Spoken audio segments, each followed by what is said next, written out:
that we can get all the documents back from CSA or CSE, and that I can get them back to Paula, and that Paula can help with the facilitation going forward. Paula, do you want to add anything? Yeah, I'm happy to do that, Steve. Just to let everybody know, Steve and I have been in conversation this week, so happy to step back in and help wherever I can. And that will certainly make the transition of the administrative tools that I was just mentioning very easy, since Paula was there at the beginning of the setup of those tools. So thank you, Paula, for stepping back in and assisting with that transition. Yeah, sure. Thanks. So what I'm hoping is that we can all work together and try to find a resolution for the short-term funding and long-term funding for SEAC. I think everybody on the line here today realizes the great benefits that this is bringing to the industry. And so I haven't given up. My heart is still into this, and I hope that all of you will still participate and look for ways to keep SEAC alive. Just for a few minutes, I want to just open it up to everybody on the call, anybody that wishes to make a comment. The floor is open to you.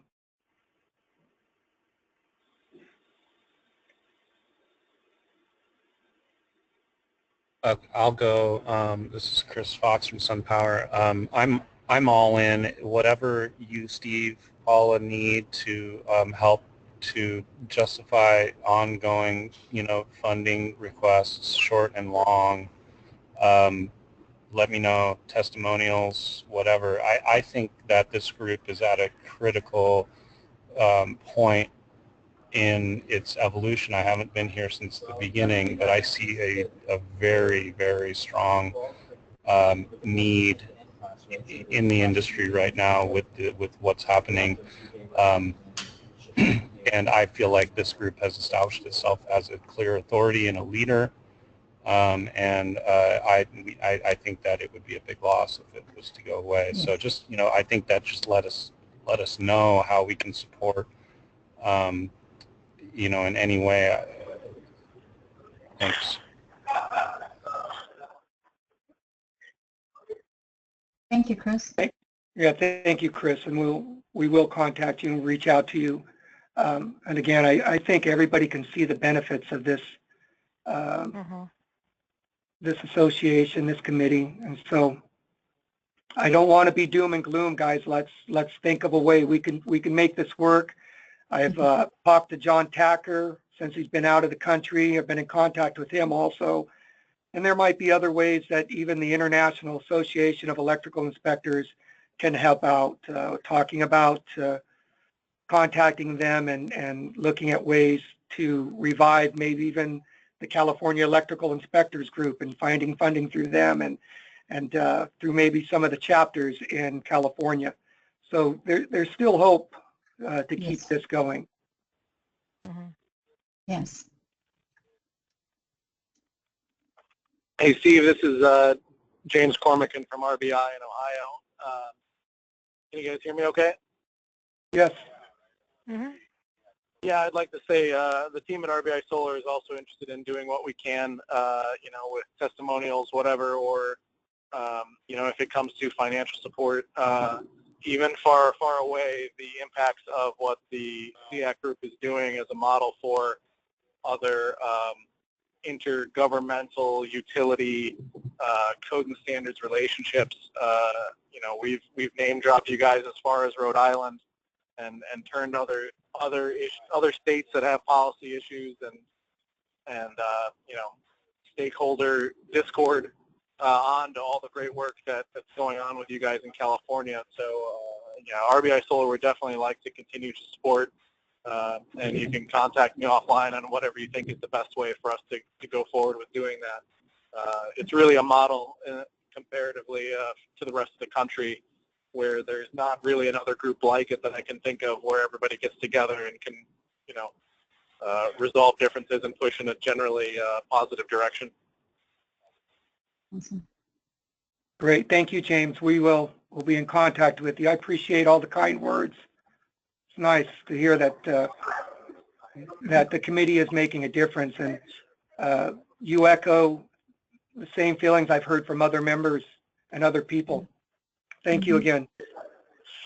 Steve, Jeff Speeds here. I do feel there's value in what this group has started to do. I'd like to see us morph it somehow into a group that is accomplishing what Vector Bordis initially had us set out to accomplish, which was that collaborative effort between the industry and building officials. And, you know, I guess we're going to have a discussion following today to figure out what our next steps might be. I'm anxious to learn when that discussion might take place. Mm-hmm. This is Dave Conover, just from PNL. Just I don't know, a question. I'm sorry I haven't been on as many calls, or Pam Cole has sat in. With respect to energy storage, one of my thoughts is the workload involved. So a question I would have is NECA 416, which deals with energy storage system installations, they're adding an appendix that has an inspection checklist. The National Electric Code, Article 706, that deals with energy storage systems, there is a task force set up under NFPA and the NEC to start looking at possible revisions to 706. So I guess the question I'm asking is, while you have interest in California with respect to codes and standards for energy storage systems, there are a lot of activities going on at the national level, and how do you interact with them? I mean, it seems to me you would be a very valuable commodity to engage with the energy storage task force that would be set up under the NEC. It would be similarly for the International Fire Code.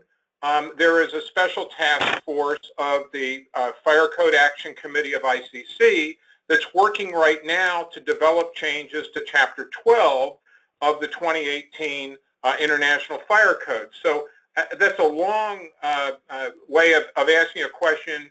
Can you simplify or reduce the workload a little bit to the degree that you can interact with and participate in those national level activities that seem to be doing the same thing you may be doing on your own in California?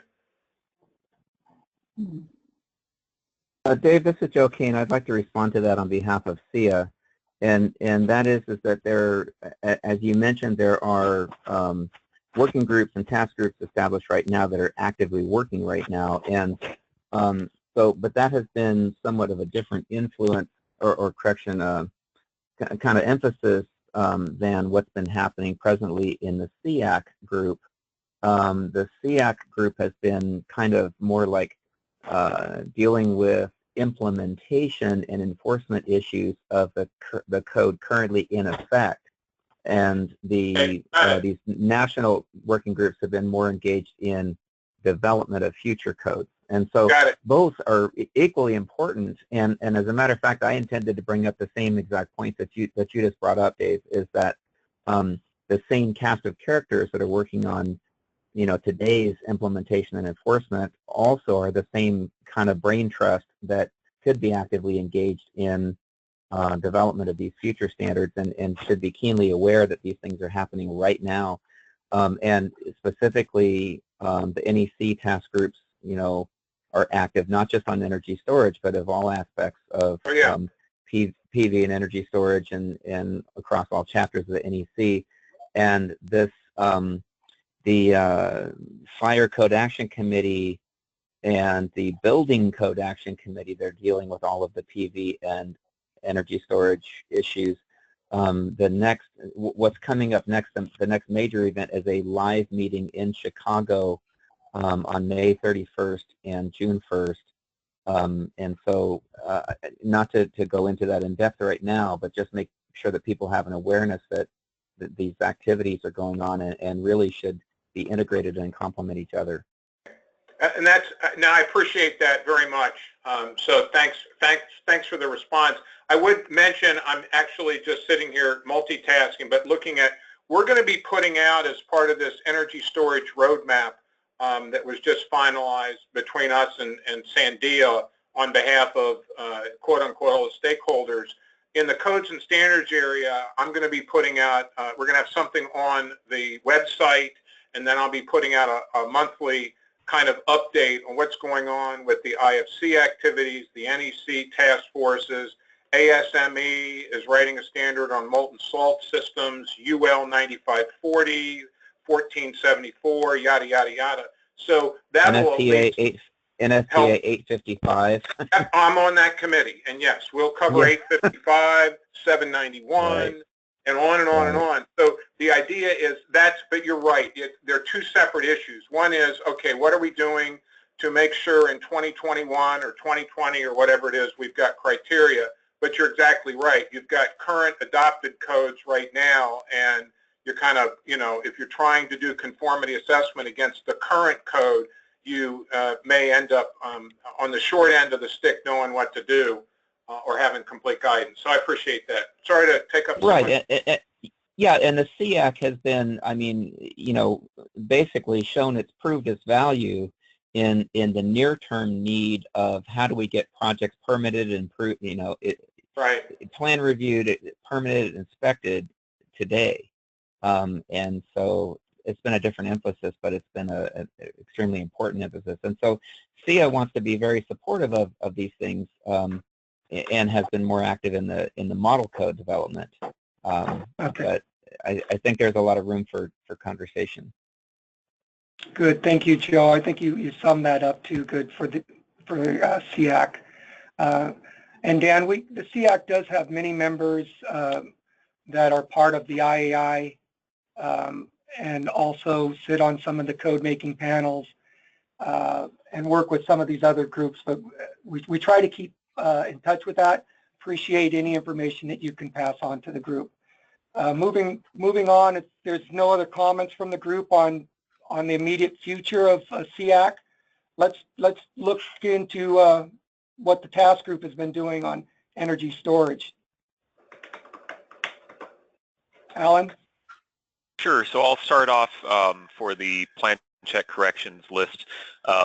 So we had planned to have the document ready for today, and Masafa isn't actually able to make this call, so I'm just giving the update instead.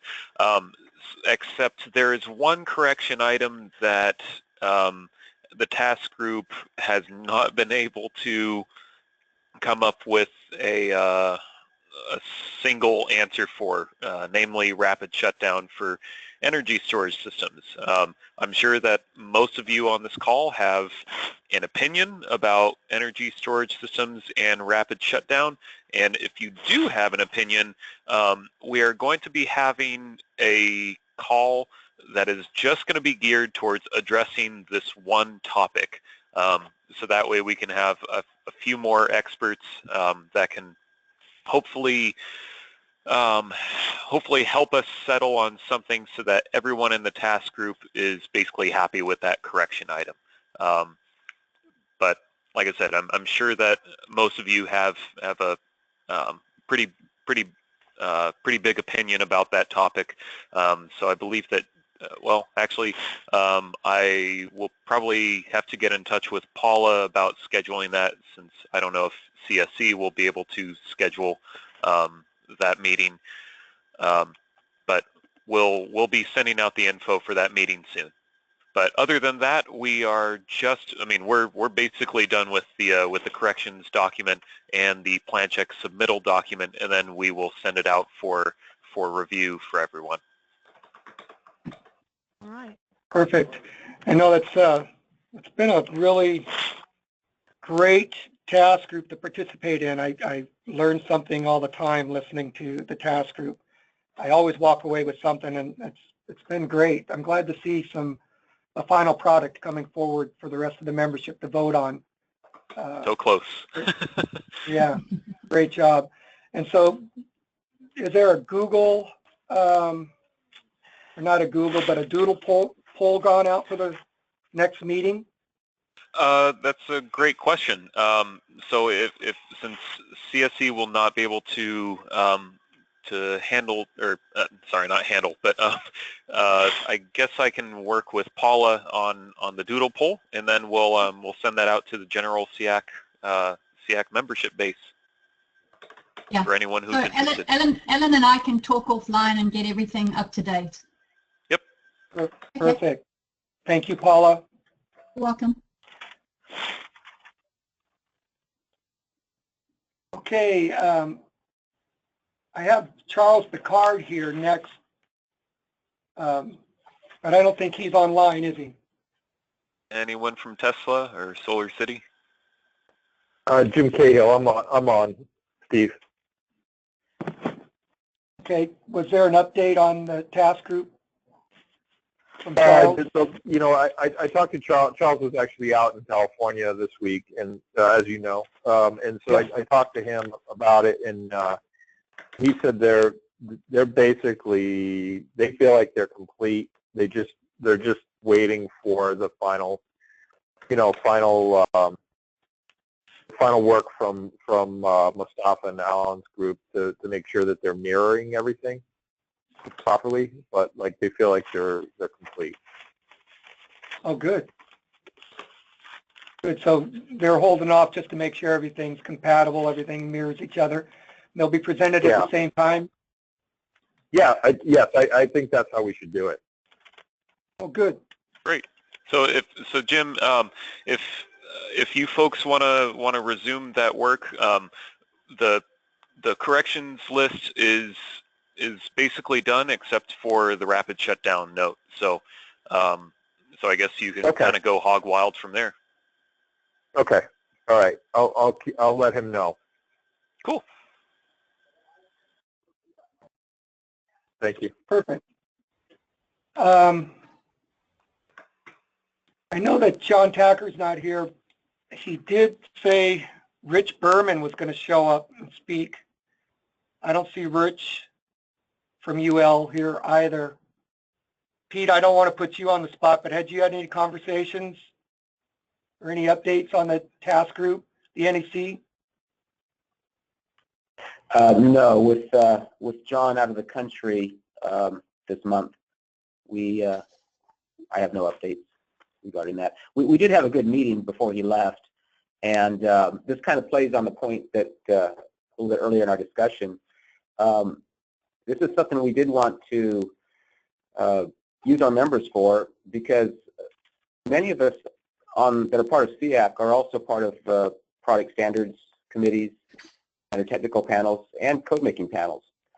So in essence, we are wearing two hats, and that's a good thing, because we're involved in code and product standard development, but we're also working through SEAC to implement current code as well as looking ahead to future code. So a lot of our discussion was wearing both those hats and bringing both those hats to our code making panel member meetings and our other committee meetings that we're involved with. So it looks like a good way to facilitate those operations. So what we're looking for towards the fall, as we get a little closer to the meetings for the NEC, the 2020 NEC first draft meetings, is not so much duplicating the efforts of others, but looking at other code proposals, from other industry stakeholders, and where we get consensus with this group, adding our name to the list that this is something we can support. So that was the direction we thought we might want to go in. If I can, this is Dave Conover. I've been in communication with John Kovacic, who is the chairman of the energy storage task group or whatever it was for the last cycle, and wanting to know when he's going to get started doing that again for Article 706. And what he told me last week was there's a task group that's working on aligning Articles 480, I think it's 481 or 480 on batteries, and 706 on energy storage. And they're just about done with their work aligning those two articles. Once they do that, then John's task group dealing with energy storage will have the output of that particular activity to then start with in developing changes under his task group that would be, I guess, formulated and ultimately submitted by the September 7th deadline this year. Good. Good news. The task group, NEC task group, we had some action items from our last meeting, and the white paper I found out just a little while ago is online at SEAC. And it goes over some of the rapid shutdown requirements and some of the other things that the group has been working on. Very good document to get out there. Just want to let the group know that that document that the task group has been working on is now on SEAC under SEAC's work.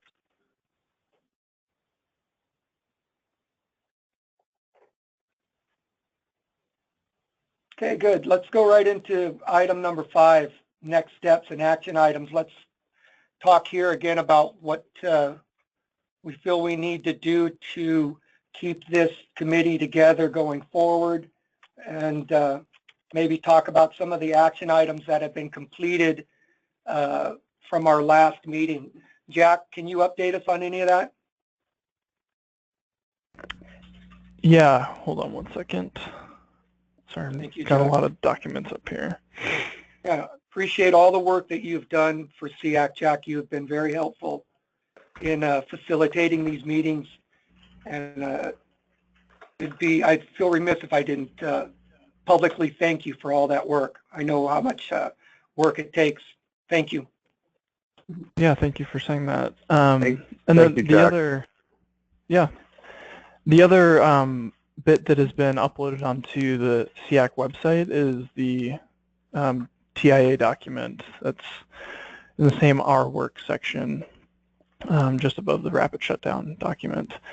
So yeah, those two items were finalized in the last meeting, and then I ran them through Steve and Lindsay for final approval on the formatting and published those to the website. The NEC task group, I know that was just brought up a little bit ago, but with John out of the country, that group is on a brief hiatus, and I believe the next meeting is June 14th, if I'm not mistaken. Yes, June 14th.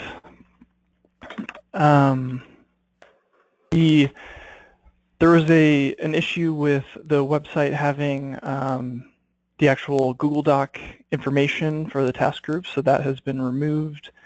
And I was working on, we have the SEAC calendar. I know Chris Fox had requested that calendar be shared out to everybody.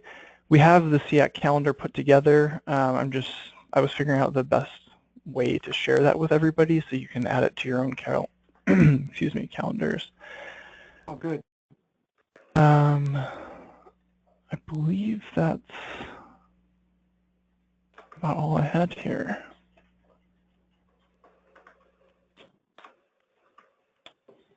All right. Thanks, Jack. Thank you, Jack, again. Very good job in facilitating these meetings, and it's helped us quite a bit. I appreciate that again. You're welcome. This is Lindsay. Can I jump in with just a couple of other things? Please. So 2 other items from the last meeting that may, well, just to keep on your radar potentially. One is the 2017 priorities topics that I mentioned at the beginning of the call. You know, I think obviously it's up to you all whether or not you want to continue down the road of identifying energy efficiency related topics to add to your portfolio for this year. I think that if SoCalRen / LA County does come around and decide that they want to continue to fund this effort, that will continue to be a requirement for the use of ratepayer dollars. So, you know, take that for what it's worth and decide what you want to do with that information. And of course, we wish you the best of luck in identifying whatever other priority topics you decide to be priorities for this year. And I know there's a long list. Part of that discussion included bringing additional subject matter experts to the table to help flesh out those conversations and identify what value and what particular areas of influence SEAC could tap into for those priority topics. And I just want to say that, whatever role CSE can play in bringing additional subject matter experts to the table on whatever priority topics you all decide upon, we would be more than happy to do that. I know Don Hughes from our organization will continue to participate, and I know he's well, got a big Rolodex of professionals he can tap, and he can definitely reach out to others in our organization, myself included, to help extend the network of experts and professionals on the SEAC group. The other item I wanted to just mention really briefly was the branding guidelines that we discussed at our last meeting. We had indicated that CSE's marketing team could draft up some branding guidelines to help make SEAC's work products more consistent and address some of the concerns that a few of the members had regarding the consistency or lack thereof in the different formatting and the use of the logo and et cetera for the different products and different papers that you all are producing. Unfortunately, that's not something we can do at this point with the lack of funding, but I just wanted to make sure that that's on your radar, that is a document that you all were hoping to produce, so and to not let that fall off your radar if that is something that you will continue to find valuable. Thank you, Lindsay. I put that down as an action item going forward. I think that was the will of the membership, is to make sure that we had a consistent document that showed SEAC in all its lights, so everything looked very consistent in the branding. So that's something that we'll work on going forward as an action item. I've written it down here.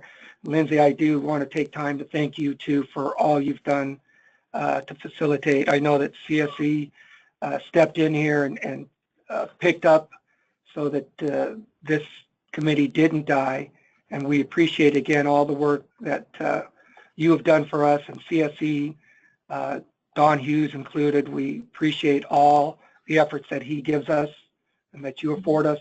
I want to thank you again for everything you've done for us. So thank you. Thank you, Steve. It's been my pleasure, honestly, and I know Jack's as well. This has been like I said, we're absolutely thrilled with the work that SEAC is doing, and we are, just thrilled to be a part of it, and we've enjoyed working with you all, and we're just really bummed to be in a position to have to walk away, and we'll continue to do what we can to participate and add to the great work that you guys are doing. And kudos to you, Steve, as well. You're an excellent meeting facilitator, and this group is lucky to have you to lead the charge. So keep up the good work, everybody on this call and in the group. We're rooting for you. Thank you. Thank you. Steve, Joe Kane with SEA. Just a real quick comment on the energy efficiency and interplay with that and renewable energy is that, right, SEA, we've been working on that quite actively on the national stage and also in California. And the most relevant thing that's happening right now in California that will impact, and likely favorably the renewable industry is the development of the 2019 energy standards, and the workshops that are happening right now are workshops and discussions and public comment on zero net energy and getting to zero net energy or not in this cycle. And so it's a pretty huge topic that has very big ramifications to the solar folk. But I think that in this group, and if I look at who's, the list of names on the call right now, I think that generally speaking, building department staff are going to have some familiarity with that, the California Title 24 energy standards and how they're implemented and how you develop those. But I think that the majority of the solar people probably have never been engaged in that. So it's kind of a thing where, you know, a small number of us in the solar industry are working on these energy efficiency standards and talking with a lot of the energy efficiency stakeholders. But I think that the majority of the solar stakeholders on this call, that's probably something they've never been exposed to or never had direct engagement in. So it's kind of a mix of, you know, the question that Lindsay brings up about if you want to maintain a certain amount of funding, you have to do. I'm not going to be talking. I just have to listen to it. Headphones will be. That is, sorry, side conversation, I guess. Anyway, that the funding question. If you want to maintain that funding, you have to work on efficiency stuff. The most relevant efficiency thing that's happening right now is the California 2019 standards development. Yeah, I agree with you. Thank you, Joe. Appreciate you being here and all your input too. I think there's a lot of things that SEAC should have on their radar, and I agree with your comments that there might not be everybody that's in this group knows about other energy efficiencies and the Title 24, and those things are important for those people here in the state of California. Right, and we have been talking about that quite a bit in our SEA Codes and Standards Working Group, and so there's growing interest, and I think it's you know, that topic is the zero net energy thing is really growing in terms of importance, you know, to the solar stakeholders. But how to engage is the question. Good. Any other comments from anybody on item 5, next steps or action items? Well, just maybe if I could add in that after this call, I'll reach out to Jack, if Jack doesn't mind, just to bring me up to speed with everything so that I know where to pick up from again. Perfect, yes. Yeah, Thank of course. you. Thanks, Jack.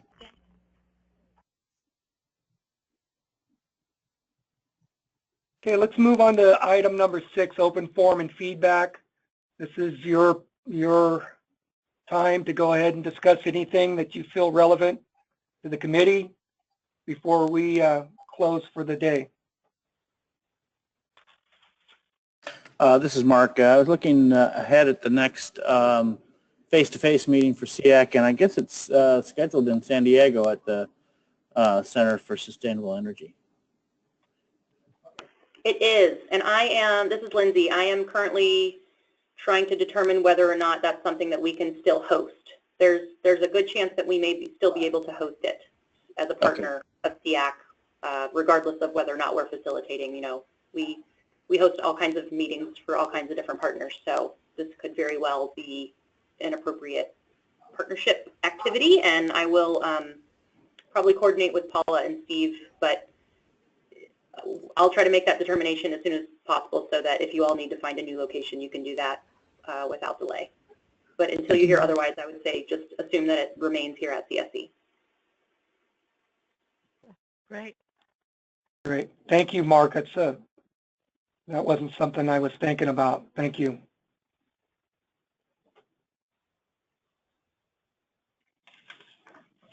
Anybody else? Steve, this is Sunny. If there's a reason you need to move the meeting, we'll be happy to volunteer to host it at Intertech in Lake Forest. Thanks, Sunny. Thank you, Sunny.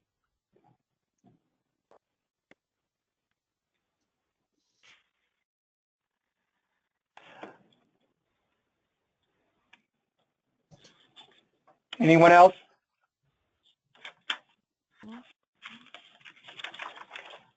I wanted to share something with the group. Maybe everybody knows about this. I just learned about it at this week's ICC meeting in San Diego. about the initial express terms for the proposed building standards of the Office of the State Fire Marshal regarding the proposed changes to the 2016 California Residential Code. They've made some proposals that they're hoping that will be sent out in July, I believe, published, and then become code in January 1st. I'm going to continue to follow up on to see where they are in the process, but there are several things in this document by the Office of State Fire Marshals that would change some things the way we do it here in California. For example, they're proposing changes to the roof access pathways in the Residential Code 324. They're also proposing a new section, Chapter R327, for stationary storage battery systems in the Residential Code. They're making some proposals that I'm not sure everybody is comfortable with. So if you have a chance, go ahead and look at that document so we can discuss it as a group. One of the proposals under stationary storage battery systems, basically asking that the equipment be listed to UL 9540.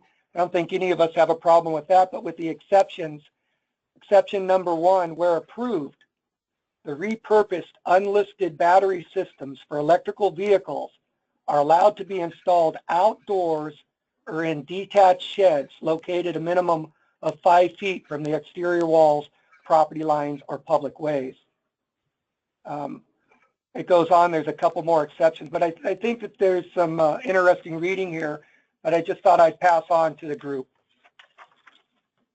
And actually, Steve, I just posted a link to the Building Standard Commission's webpage for their residential code and fire code proposals.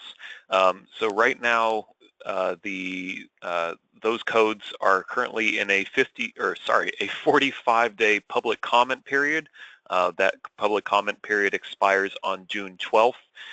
So if you take a look at one of those tabs there for Office of the State Fire Marshal, you can look at the express terms that actually show all of the changes that that OSFM has put in.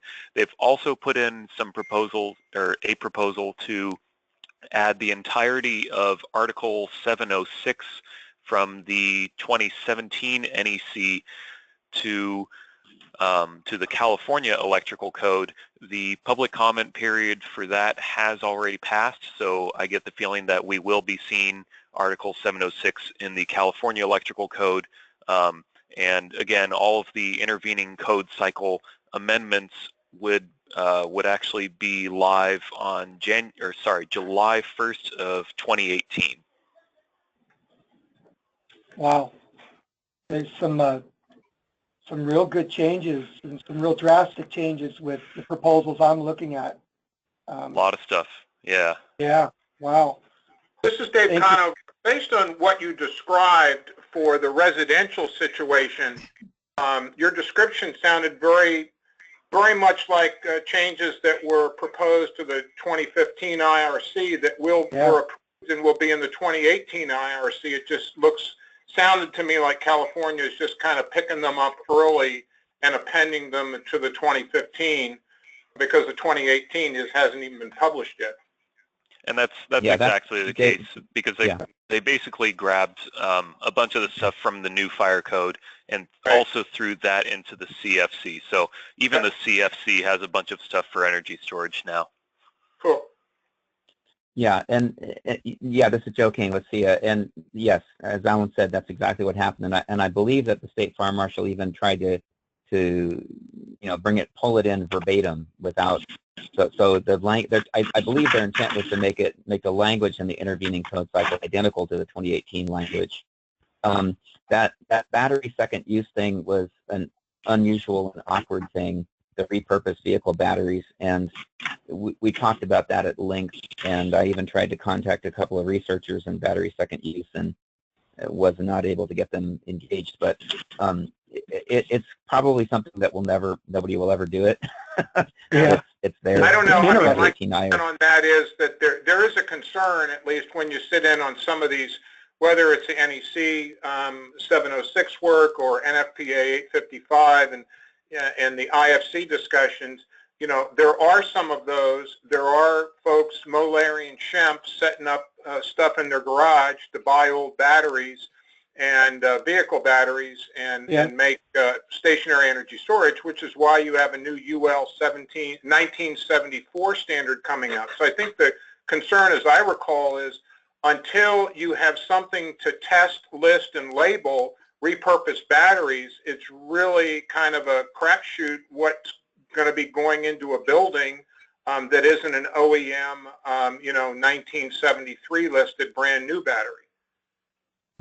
Yeah, and that's so that was kind of a lengthy discussion for probably something that will rarely happen. The more relevant, or actually more kind of mainstream discussion was about getting it so that you could put them residential batteries not only in a garage but in other non-habitable rooms within a residence, like a laundry room, a mud room, for instance. And that's actually in 855 that the draft is going in that direction, which is no, it's not in a habitable space, but by default then something that's quote unquote non-habitable for a dwelling looks like it's going to be okay.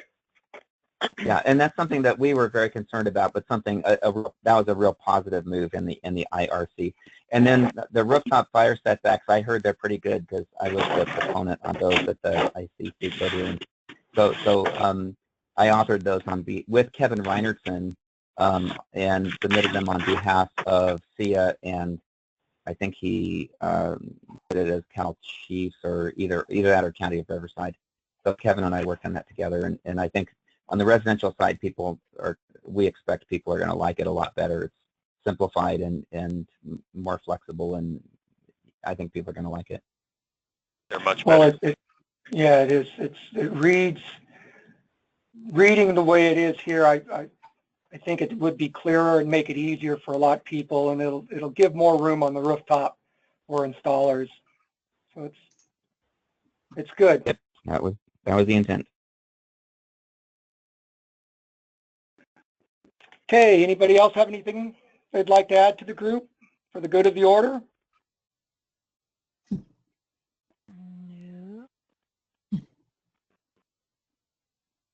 This is Joe. I would just say feel free to reach out to me or Evelyn Butler with SEA about, kind of keeping the lines of communication open, just in terms of how to keep the group alive. And so just wanted to extend an invitation that we can maintain a dialogue to see what we can do to either to bridge a gap or some path forward. Thanks, Joe. I actually emailed Evelyn today. Yes. Okay, great. Thank you. Thanks. Thank you, Joe. And I appreciate you being here today. You've had some very good input. I appreciate that. Appreciate you being here too, Dave. Thank you so much. No worries. If there's nothing else from the group, I'll entertain a motion to adjourn. But before we do that, I will make sure that everybody hears what's going on and we get back to the group in a relatively short period of time after talking with Paula and get together on some of the next steps so that we're all on the same page. Awesome. But again, thank you everybody for being here today. You're welcome. Thank you. Thank you. Right. Thank you, Thank you. everybody. Thank you. Thanks. Everyone.